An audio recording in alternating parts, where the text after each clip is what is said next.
ശാസ്താംകോട്ട ക്ഷേത്രത്തിലെ പൂക്കള വിവാദത്തിൽ ബിജെപി പ്രതിഷേധം ശക്തമാവുകയാണ്. യുവമോർച്ച സെക്രട്ടേറിയറ്റിലേക്കും ബിജെപി ശാസ്താംകോട്ട പോലീസ് സ്റ്റേഷനിലേക്കും ഇന്ന് മാർച്ച് നടത്തും. സുരേഷ് ഗോപി സ്ഥലം സന്ദർശിച്ചതോടെ സംഭവത്തിന് കൂടുതൽ രാഷ്ട്രീയമാനം കൈവന്നിട്ടുണ്ട്.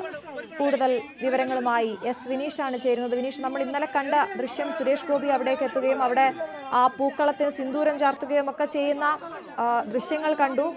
കൂടുതൽ രാഷ്ട്രീയ വിവാദത്തിലേക്ക് കാര്യങ്ങൾ നീങ്ങുന്നു എന്ന് വേണം മനസ്സിലാക്കാൻ. മാർച്ചിന്റെ സമയം എപ്പോഴാണ്? പക്ഷേ ഈ അത്തപ്പൂക്കളത്തിൽ RSS ചിഹ്നങ്ങൾ ഉപയോഗിച്ചെന്ന പരാതിയിൽ കേസെടുത്തതിന് പിന്നാലെ BJPയുടെ നേതൃത്വത്തിൽ വൻ പ്രതിഷേധമാണ് ഉയരുന്നത്. തിരുവോണ ദിവസം കൊല്ലം മുതുവിലക്കാട് പാർത്ഥസാരഥി ക്ഷേത്രത്തിലെ ഓപ്പറേഷൻ സിന്ദൂർ പൂക്കളമിട്ട സംഭവമായിരുന്നു വിവാദമായത്. സംഭവത്തിൽ സൈനികൻ ഉൾപ്പെടെ 27 പേർക്കെതിരെയായിരുന്നു പോലീസ് കേസെടുത്തിരുന്നത്.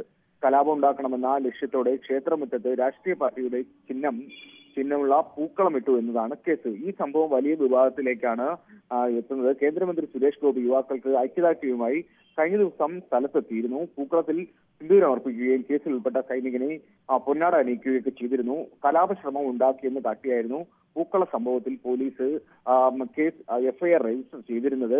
പോലീസ് നടപടിക്കെതിരെ ശാസ്താംകോട്ട പോലീസ് സ്റ്റേഷനിലേക്ക് BJPയും ഹൈന്ദവ സംഘടനകളും ഇന്ന് പ്രതിഷേധ മാർച്ച് നടത്തും.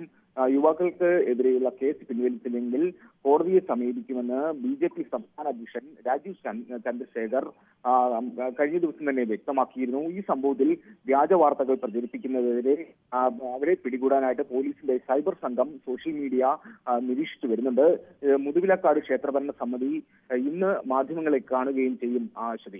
ശരി, എസ് വിനീഷാണ് വിവരങ്ങൾ നൽകിയത്.